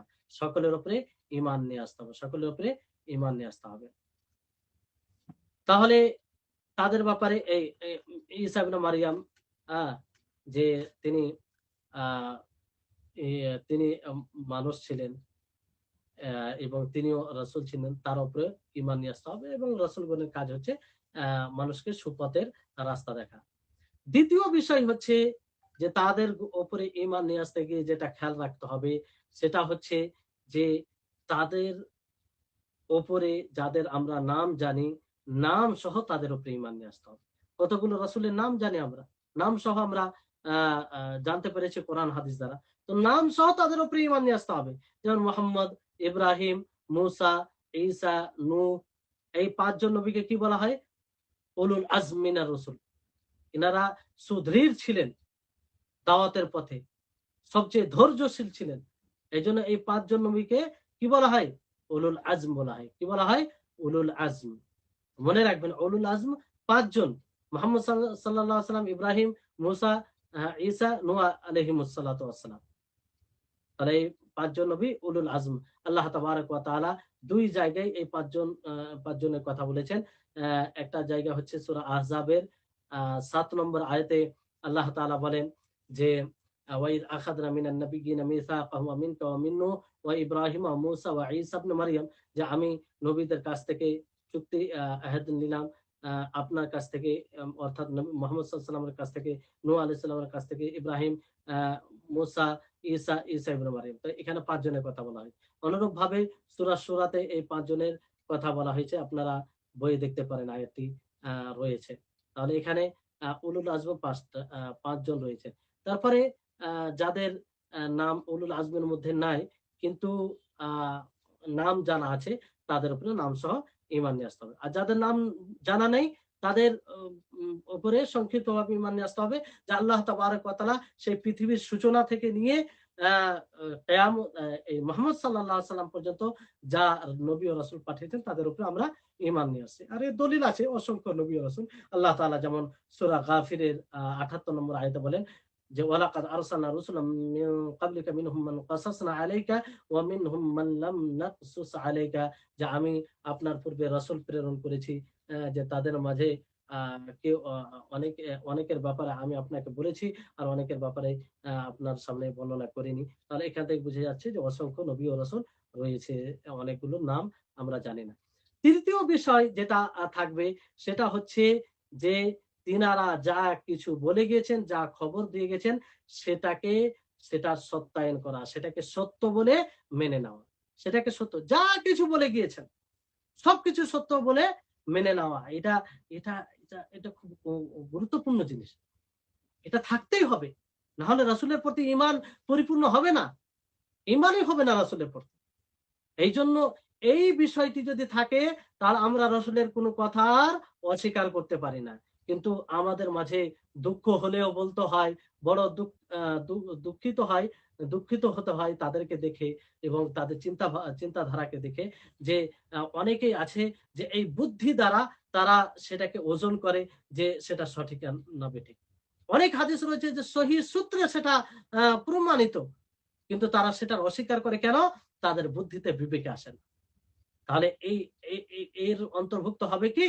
অথচ রাসূলের প্রতি ঈমান নিয়ে আসতে গিয়ে এটা জরুরি, যা তিনারা বলে গিয়েছেন সহিহ সূত্রে যদি এটা প্রমাণিত হয় যে এটা রাসূলের হাদিস, তার উপরে ঈমান নিয়ে আসতে হবে। এখানে কোনো প্রকারে সন্দেহ করা যাবে না। মিথ্যা আরোপ করলে তো সে ইসলাম থেকে খারিজ হয়ে যাবে। তো যারা হাদিস অস্বীকারী, যারা হাদিসকে মানে না, যারা হাদিসকে বিবেক বিবেক হাদিসের উপরে বিবেককে প্রাধান্যতা দিতে গিয়ে হাদিসের অস্বীকার করে, তারা কি রাসূলগণের প্রতি প্রকৃত ঈমান এনেছে?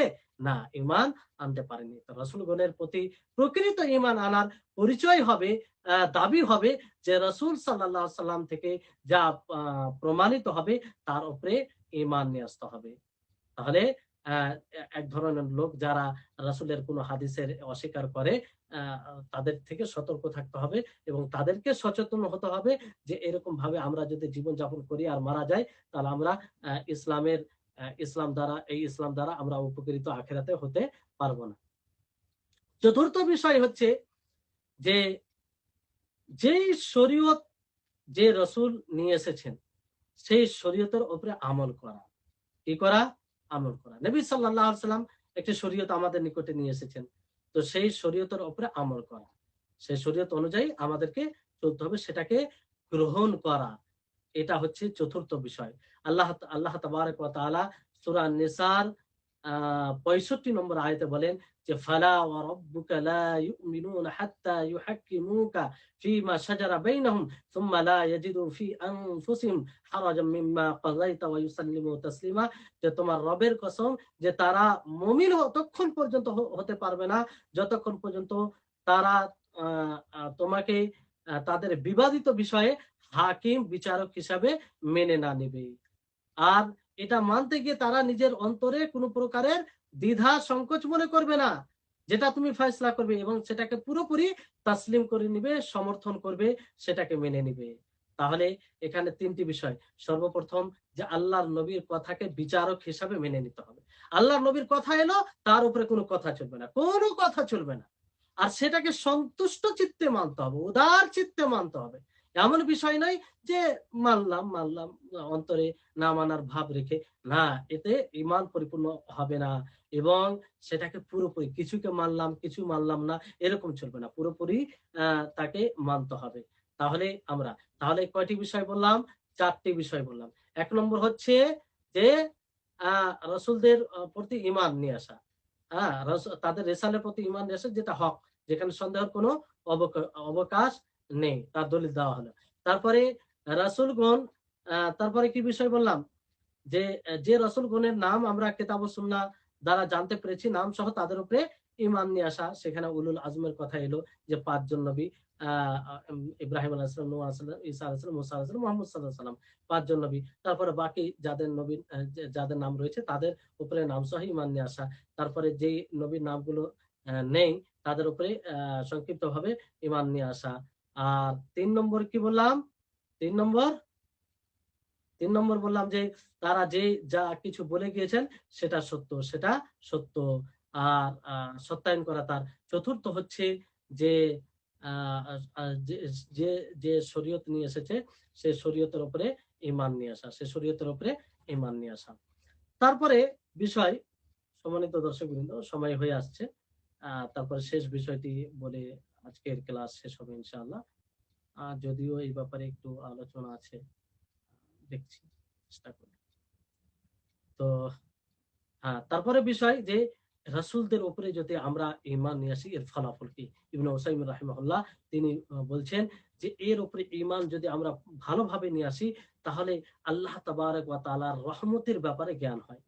যে আল্লাহ তাআলা তিনি কত বড় রহিম, তিনি কত বড় দয়াশীল, তিনি বান্দার কতটা যত্ন নিয়েছেন, যা বান্দাদের জন্য রাসূল প্রেরণ করেছেন, যে রাসূল তাদেরকে সুপথ দেখাবে, তাদেরকে সিরাতে মুস্তাকিমের দিশা দেখাবে, তাদেরকে সিরাতে মুস্তাকিমের পথ দেখাবে, সরল পথের কথা বলবে এবং তাদের জন্য স্পষ্ট করবেন যে তারা আল্লাহর কিভাবে ইবাদত করবে।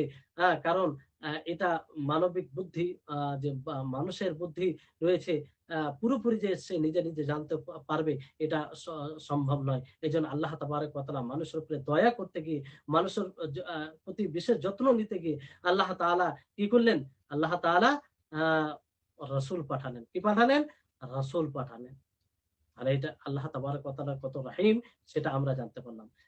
দ্বিতীয় যেটা অন্যতম ফলাফল, সেটা হচ্ছে যে আল্লাহ তাআলার এই নিয়ামতকে জেনে আমরা আল্লাহ তাআলার কৃতজ্ঞ হব। আল্লাহ তাআলার কৃতজ্ঞ হব যে এটা বিশাল বড় নিয়ামত। রাসূল যদি না আসতেন, আমরা কিভাবে আল্লাহর ইবাদত করতাম? কিভাবে জানতাম? কিভাবে আমরা জানতাম যে এই আমল করলে আমরা জান্নাতে যাবো, আর এই আমল থেকে বেঁচে থাকলে আমরা জাহান্নামে যাবো? এটা সম্ভব ছিল না। তো এটা বিশাল বড় নেয়ামত। এইজন্য আমরা আল্লাহর কৃতজ্ঞ হতাম। তৃতীয় বিষয় হচ্ছে যে রাসূল সাল্লাল্লাহু আলাইহি সাল্লামের প্রতি ভালোবাসা বাড়তো। তার সম্মান, তার মর্যাদা আমাদের হৃদয়ে আসবে। তার উপরে প্রকৃত ঈমান নিয়ে আসতে গিয়ে, এবং তার প্রশংসা করব, যেটা তার জন্য উপযুক্ত। কারণ তারা আল্লাহর বার্তাবাহক, আল্লাহর রাসূল, আল্লাহর পয়গম্বর। হ্যাঁ? আর তারা যথাযথভাবে তার ইবাদত করেছেন, আর রাসূলের ইবাদত করেছেন, এবং রাসূলের রিসালাতকে মানুষের নিকটে পৌঁছে দিয়েছেন, এবং তার বান্দাদের জন্য মানে কল্যাণকামী হয়েছেন, এটা সাব্যস্ত করে গেছেন। তাহলে এই হচ্ছে বিষয়। আর যারাই রাসূলের রাসূলের মিথ্যা আরোপ করে, রাসূলকে মিথ্যা মনে করে, তারা আসলে তারা আসলে কি? শত্রু। তারা শত্রু। তারা মানুষের শত্রু। আর তাদের আ তাদের এই তারা যে মনে করে যে যারা রাসূলের অস্বীকার এই জন্য করেছে যে রাসূল আসলে মানুষের মধ্যে হওয়া উচিত নয়। মানুষের মধ্যে হওয়া উচিত নয়। তো তাদের ধারণা এটা বাতিল সাব্যস্ত করেছেন আল্লাহ তাবারক ওয়া তাআলা। যেমন আল্লাহ তাআলা সূরা ইসরার 94 থেকে 95 আয়াতে বলেন, ওয়ামা মানা'আন নাসা ইউমিনু ইয জাআহুমুল হুদা ইল্লা আন ক্বালু আবআসাল্লাহু বাশারান রাসূলা, যে সে মানুষদেরকে কিসে বাধা দিয়েছে? যে তারা ঈমান নিয়ে আসবে, অথচ তাদের নিকটে হেদায়েত চলে এসেছে, সুস্পষ্ট হয়েছে। এই কথার কারণে কি? যে তারা বলে যে আল্লাহ তাআলা মানুষকে কেন রাসূল হিসাবে প্রেরণ করলেন? আল্লাহ তাআলা কি মানুষকে রাসূল হিসাবে পাঠিয়েছেন? তো নবী, আপনি বলে দিন, লাউ কানা ফিল আরদি মালাইকা ইয়ামশুনা মুতমাইন্নিনা, যদি এই জমিনে মালাইকা থাকতো, তাহলে অবশ্যই আল্লাহ তাআলা এই মালাইকা লানাজ্জালনা আলাইহিম মিনাস সামাই মালাকার রাসূলা, তো আল্লাহ তাআলা এই ফেরেশতাকে রাসূল হিসাবে পাঠাতেন। যেহেতু এখানে মানুষ বসবাস করছে, এইজন্য মানুষ তাদের মধ্য থেকে রাসূল পাঠিয়েছে। মানুষের কাছে যদি ফেরেশতাকে রাসূল হিসাবে পাঠান, তাহলে তো এটা উপযুক্ত হবে না। ফেরেশতা এক প্রকার আর মানুষ এক প্রকার। আল্লাহ তাবারক ওয়া তাআলা এইভাবে তাদের ধারণা খণ্ডন করেছেন। আর এটা স্পষ্ট করেছেন যে যদি জমিনে ফেরেশতা থাকতো, তো তাদের মতনই ফেরেশতা পাঠাতেন। আর এইজন অন্য আয়াতে আল্লাহ তাবারক ওয়া তাআলা রাসূলদের মিথ্যা আরোপকারীদের ব্যাপারে বলছেন, ইন আনতুম ইল্লা বাশারুম মিসলুনা তুরিদুনা আন তাসুদ্দুনা আম্মা কানা ইয়াবুদু আবাউনা ফাতুনা বিসুলতানিম মুবিন ক্বালাত লাহু রাসূলুহুম ইন নাহনু ইল্লা বাশারুম মিসলুকুম ওয়ালাকিন্নাল্লাহা ইয়ামুন্নু আলা মান ইয়াশাউ মিন ইবাদিহি ওয়া মা কানা লানা আন নাতিয়াকুম বিসুলতানিন ইল্লা বিইذনিল্লাহ, যে আ তোমরা তোমরা আমাদেরই মতো মানুষ। মানে কাফেরেরা কি বলল? যে তোমরা আমাদেরই মতো মানুষ। তোমরা যে নিজেকে রাসূল বলছো, তোমরা তো আমাদের মতো মানুষ। হ্যাঁ, তোমরা চাইছো যে আমরা বাপ-দাদা যাদের ইবাদত করত, সেই ইবাদত থেকে আমরা আ ইবাদত করব না, সেই ইবাদত থেকে তোমরা বাধা দিচ্ছ। ফাতুনা বিসুলতানিম মুবিন, তোমরা সুস্পষ্ট দলিল নিয়ে এসো। তো রাসূলগণ তাদেরকে কি বলল? কি বললেন? বলেন, ইন নাহনু ইল্লা বাশারুম মিসলুকুম, যে হ্যাঁ, আমরা তোমাদের মতোই মানুষ। ওয়ালাকিন্নাল্লাহা ইয়ামুন্নু আলা মান ইয়াশাউ মিন ইবাদিহি, তবে আল্লাহ তাআলা আপনার তার বান্দাদের মধ্যে যার উপরে এহসান অনুগ্রহ করতে চেয়েছেন, অনুগ্রহ করেছেন, এহসান করেছেন। ওয়ামা কানা লানা আন নাতিয়াকুম বিসুলতান ইল্লা বিইذনিহি, আমাদের আমাদের কি হয়েছে যে তোমাদের কাছে এই দলিল নিয়ে আসবো আল্লাহর অনুমতি ছাড়া। আল্লাহ আমাদেরকে রাসূল বানিয়েছেন, এটাই যথেষ্ট। সূরা ইব্রাহিমের 10, 11 নম্বর আয়াত। সম্মানিত দর্শক বৃন্দ, এই ছিল আজকের ক্লাস। আশা করি আপনারা বুঝতে পেরেছেন আজকের বিষয়। আজকে আমরা 3টি রুকুন সম্পর্কে আলোচনা করলাম। আলহামদুলিল্লাহ, আল্লাহর বিশেষ রহমতে। 1 নম্বর হচ্ছে আল ঈমান বিল মালায়েকা, তারপরে 2 নম্বর হচ্ছে আল ঈমান বিল কুতুব, 3 নম্বর হচ্ছে আল ঈমান বির রাসূল। আশা করি আপনারা এই উক্ত ক্লাসে এই 3টি ঈমানের রুকুনকে আপনারা বুঝতে পেরেছেন। ফের আগামী ক্লাসে ইনশাআল্লাহ আবার সাক্ষাৎ হবে।